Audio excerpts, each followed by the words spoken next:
Nadreen, Imran Khan साहब के जो वकील हैं सलमान सफदर साहब, बैरिस्टर सलमान सफदर, मैं इन्हें अच्छी तरह जानता हूँ। ये बड़े काबिल वकील हैं। इन्होंने सैकड़ों मुकदमात इमरान खान साहब के लड़े हैं और अब इन्होंने एक बहुत बड़ा दावा किया है। दावा उनका ये है कि इमरान खान साहब की अब रिहाई हो जाएगी कानून के मुताबिक। यानी अगर कानून के मुताबिक चलें तो इमरान खान साहब की रिहाई बिल्कुल मैच्योर हो चुकी है। जनवरी से दोनों मियाँ बीवी ने, इमरान खान साहब ने और बुशरा बीबी ने, अपनी ज़मानत हासिल करने के लिए दरख्वास्त दी हुई है और 8-9 माह के बाद अलकादर की हेयरिंग होने जा रही है कल के दिन इस्लामाबाद हाई कोर्ट में। और दोनों की ज़मानत जो है वो कंफर्म है। यानी अगर कोई रुकावट अदालत की जानिब से ना डाली गई तो दोनों को ज़मानत मिल जाएगी और उनकी रिहाई मैच्योर हो जाएगी। यानी असूलन और कानूनी तरीके से इमरान खान साहब को कल रात तक जेल से बाहर आ जाना चाहिए। ये तो बात है वो जो सलमान सफदर साहब कह रहे हैं, या बाकी कानून को जानने वाले लोग या कानूनदान या वकला वो यही बात करते हैं कि इसी तरह ज़मानत हो जाती है। फिर दूसरा, एक खातून की ज़मानत को 10 माह तक रोके रखना, ये भी एक नेक्स्ट लेवल की नाइंसाफ़ी है जिसकी कोई और मिसाल नहीं है, जो बुशरा बीबी के साथ किया गया। फिर देखें ना, इसमें आप एक दो चीज़ों पे और गौर करें। अच्छा, क्या इमरान खान छूटेंगे या नहीं छूटेंगे, मैं आपको भी बताता हूँ। यहाँ पे इमरान खान साहब से कानूनी इंतकाम लिया जा रहा है। तोशाखाना केस में पैटर्न इन चीफ जनाब इमरान खान साहब को एक ही हकायक पर मुकदमा में तीसरी बार ट्रायल किया जा रहा है। यानी मुकदमा एक ही नौयत का है, अब तीसरी मरतबा इमरान खान साहब को उस पर ट्रायल किया जा रहा है। तोशाखाना में फ़र्ज़ करें कि एक वज़ीर आज़म है, वो 200 चीज़ें ले गया। वैसे इतनी चीज़ें तो नहीं ले जाते, लेकिन 200-300 चीज़ें भी ले जाते हैं। शरीफ ख़ानदान जितना सामान तोशाखाना से ले गया, अगर हर चीज़ पे एक एक मुकदमा बनाया जाए तो अगले 200 साल उनके ऊपर मुकदमा जो है वो चलते रहेंगे। ये जो काकड़ साहब आए थे निगरान वज़ीर आज़म, ये जो सामान ले गए, अगर इसी तरह एक एक करके मुकदमा बनाया जाए तो ये भी इनकी बाकी ज़िंदगी और इनकी नस्लें यही मुकदमे ही लड़ते रहेंगी। इमरान खान साहब पे एक ही मुकदमे को 3 दफ़ा चलाया गया। यानी पहली मरतबा एक जज हमायूं दिलावर साहब ने 3 साल की सज़ा सुनाई इसी मुकदमे में। फिर ज़रा इसको ट्विस्ट करके दोबारा लाया गया और फिर जज जो है बशीर साहब, उन्होंने 14 साल की सज़ा सुना दी इसी मुकदमे में। और अब तीसरी मरतबा एक और जज के साथ यही मुकदमा ला के फिर अडयाला जेल में ट्रायल किया जा रहा है।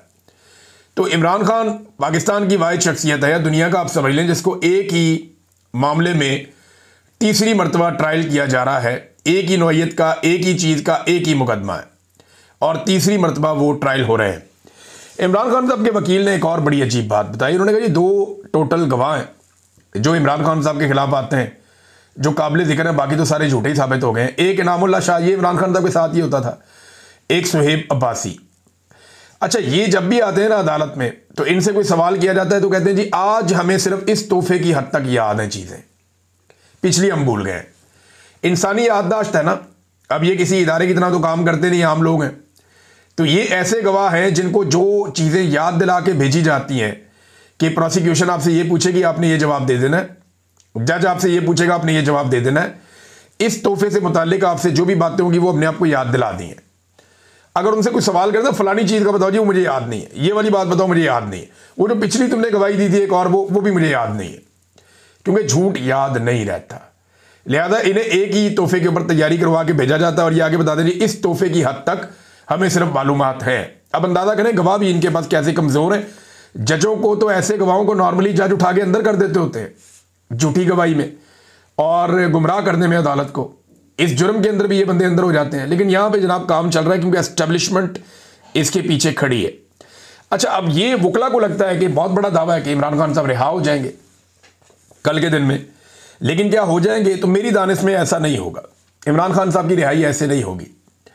अगर किसी वक्त इमरान खान साहब रिहा होंगे भी ना और एस्टेब्लिशमेंट पे बहुत ज़्यादा दबाव होगा इमरान खान साहब को रिहा करने का, तो एस्टेब्लिशमेंट उससे पहले जो एस्टेब्लिशमेंट के अपने बहुत सारे ऐसे लोग हैं जो एस्टेब्लिशमेंट के वफादार हैं या एस्टेब्लिशमेंट जिन लोगों के साथ कंफर्टेबल है, उन लोगों की इमरान खान के साथ तवातर के साथ मुलाकातें शुरू करवा देगी, उन लोगों को रेलिवेंट करेगी और एस्टेब्लिशमेंट कोशिश करेगी कि इमरान खान की रिहाई, चाहे इमरान खान की अपनी जदोजहद के नतीजे में हो, चाहे अवामी जदोजहद के नतीजे में हो, चाहे सोशल मीडिया, आलमी, ओवरसीज पाकिस्तानी और इंटरनेशनल और नेशनल प्रेशर के नतीजे में हो, कुछ भी हो, पाकिस्तान की एस्टेब्लिशमेंट कोशिश करेगी कि इसका क्रेडिट वो अपने लोगों को दे जो पाकिस्तान तहरीक इंसाफ में है, या कम से कम ऐसे लोगों को इसका क्रेडिट दे या उनको हीरो बनाए जो पाकिस्तान तहरीक इंसाफ के अंदर एस्टेब्लिशमेंट के एसेट्स हैं।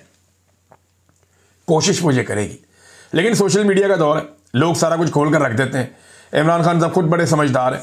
अलीमा खानम बाहर आई और उन्होंने आकर कुछ बातें बताई, इनमें कुछ चीज़ें बड़ी इंपॉर्टेंट हैं। एक तो देखें, मुझे नहीं लगता कि इमरान खान साहब की ऐसे रिहाई होगी। मेरे ख्याल में अलीमा खानम को भी यही लगता है और उन्होंने भी ये कहा कि ये तोशाखाना में इमरान खान साहब को पहले सजा देंगे और उसके बाद फिर अलकादर में ज़मानत मिलेगी, वरना ये होगा नहीं। क्योंकि बुशरा बीबी को भी अभी अंदर रखना है, वरना बुशरा बीबी को तो अब तक बाहर आ जाना चाहिए था। अच्छा जी, इमरान खान ने कहा कि इन्होंने पहले ही सज़ाएं लिख कर रखी होती हैं और ये सज़ाएं इन्होंने सिर्फ मुझे सुनानी होती है। इनके गवाह झूठे साबित हो रहे हैं, वरना अभी तक मैं बाहर आ जाता। इमरान खान साहब ने भी वही बात की। Chief justice Islamabad high court को बड़ी मेहनत करके ये लाए, जैसे इन्होंने 26 तरमीम ये वो सारा कुछ किया, और बार बार वो तारीख मनसूख करते हैं। वो बड़ी मेहनत कर रहे हैं इमरान खान साहब का केस ना लगे। 8-9 माह तो हो गए हैं, इमरान खान साहब का केस लगने ही नहीं दिया जा रहा। जो सबसे इंपॉर्टेंट बात इमरान खान साहब ने की कि वो बार बार आए, इमरान खान साहब ने बार बार इसके ऊपर बात की जब उन्हें मौका मिलता था, और बार बार आकर उन्होंने वादिया तीरा के वाक़े पर अफसोस का और दुख का इजहार किया। इमरान खान साहब ने कहा कि ख़वातीन और बच्चों की शहादत पे उन्हें बहुत तकलीफ है। उन्होंने कहा कि मैं 1 साल से कह रहा हूं कि ऑपरेशन ना करें, यहाँ पे कोलेटरल डैमेज होगा, इसके नतीजे में नफरतें बढ़ेंगी और दहशतगर्दी बढ़ती चली जाएगी, और खैबर पख्तूनख्वा की हुकूमत को ट्रैप कर दिया गया है। अफगानिस्तान में भी वो ये कह रहे हैं कि इसी तरह हुआ था। जब अमेरिका दहशतगर्दों के ऊपर अटैक करता था या हमले करता था तो कोलेटरल डैमेज बहुत बड़े पैमाने पर होता था। करज़ई की और गनी के जो 2 अदवार गुजरे हैं उसमें उन्हें ये बहुत बड़ी प्रॉब्लम हुई है कि तालिबान जहां पे भी जाते थे उन्हें बहुत बड़ी सपोर्ट इसलिए मिलती थी कि लोगों के साथ जुल्म बहुत हुआ था ऑपरेशन के नाम के ऊपर। तो ये इमरान खान साहब ने मिसाल दी। फिर उन्होंने कहा जी आसिम मुनीर साहब की जो अफगान पॉलिसी है उस पर शदीद तनकीद की इमरान खान साहब ने। तफसीलात आ जाएंगी, मैं आपके साथ शेयर करूंगा। उन्होंने कहा जी अफगानों के खिलाफ बयानात भी दिए गए, हमले भी, बेदखलियाँ भी, ड्रोन हमले भी, ये सारी चीज़ें इमरान खान साहब ने कहा गैर ज़रूरी और गलत हैं। आसिम मुनीर साहब सारी दुनिया में जाते हैं, इनको जाना चाहिए था अफगानिस्तान, और अफगानिस्तान जाके अफगानिस्तान के साथ मामलात करने चाहिए थे, क्योंकि पाकिस्तान का अमन वहाँ पे जुड़ा है। इमरान खान साहब कहते हैं कि आसिम मुनीर साहब जो मौजूदा ऑपरेशन हो रहे हैं उससे 2 मकासद हासिल करना चाहते हैं। नंबर 1, उन्हें आलमी सतह पे पजीराई मिल जाए, तारीफ हो जाए कि वो मुजाहिद है जो दहशतगर्दी के खिलाफ खड़ा है और लड़ रहा है। तो ये ऑपरेशन शुरू करके वो एक ये तासुर बनाना चाहते हैं आलमी सतह पे। नंबर 2, पाकिस्तान तहरीक इंसाफ की मुकम्मल तबाही इससे उनको हासिल होगी, क्योंकि तहरीक इंसाफ जो है वो खैबर पख्तूनख्वा में उनकी हुकूमत है। जब इतनी दहशतगर्दी बढ़ेगी, लोगों का कत्लेआम होगा, ऑपरेशन के नतीजे में कोलेटरल डैमेज होगा, तो वहाँ जो इंतज़ामी जमात है वो कमज़ोर पड़ जाएगी। ANP के साथ भी इमरान खान साहब कहते रहे माजी में ये हुआ था। अब अगर आप गौर करें कि ये अफगानिस्तान के बारे में पॉलिसी बदली कैसे, लोग कहते हैं कि इमरान खान और शहबाज शरीफ दोनों की सोच में फ़र्क है। ऐसा नहीं है, ये जनरल बाजवा और जनरल आसिम मुनीर की सोच में फ़र्क है। जनरल बाजवा इस बात के कायल थे कि अफगानिस्तान के साथ हमें मामलात बेहतर करने चाहिए। इमरान खान साहब उन्हें इसमें ओके करते रहे कि बातचीत करो, बैठो, एंगेजमेंट करो, हालात को बेहतर करो। ये इमरान खान साहब की सोच थी। लेकिन दहशतगर्दों को वापस लाने का जो आइडिया था वो जनरल बाजवा का, जिसे इमरान खान साहब की काबीना ने मुस्तरद कर दिया था कि ये नहीं होगा, इस पर मजीद डिस्कशन कर लेते हैं लेकिन ये नहीं होगा और इससे नुकसान हो जाएगा। हमें पहले अफगानिस्तान की हुकूमत को एंगेज करना चाहिए, बातचीत करनी चाहिए। लेकिन फिर इमरान खान साहब की हुकूमत खत्म करके बाजवा साहब ने अपनी मर्जी कर ली और दहशतगर्दों के जत्थों के जत्थे वो पाकिस्तान में बुलवा लिए। आसिम मुनीर साहब आए तो वो टोटली अफगानिस्तान के बिल्कुल खिलाफ उनकी पॉलिसी थी, एंटी अफगान।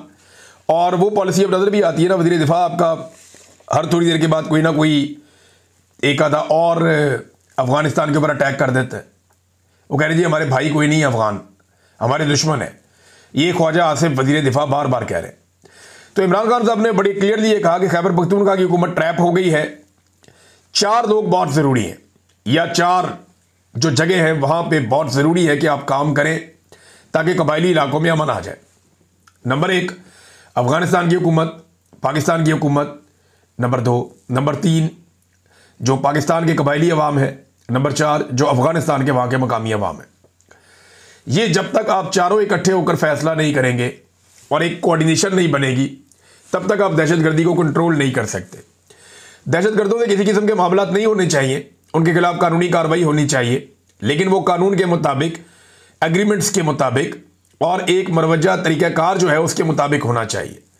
ये नहीं कि आपने जेट तैयारे और ड्रोन हमले और अंधाधुन और किसी को एतमाद में नहीं लिया हुआ, उससे दहशतगर्दी मजीद बढ़ती जाएगी, ये आग लगती जाएगी जब तक कि आप एक कोऑर्डिनेटेड एफर्ट नहीं करेंगे। ये इमरान खान साहब ने कहा।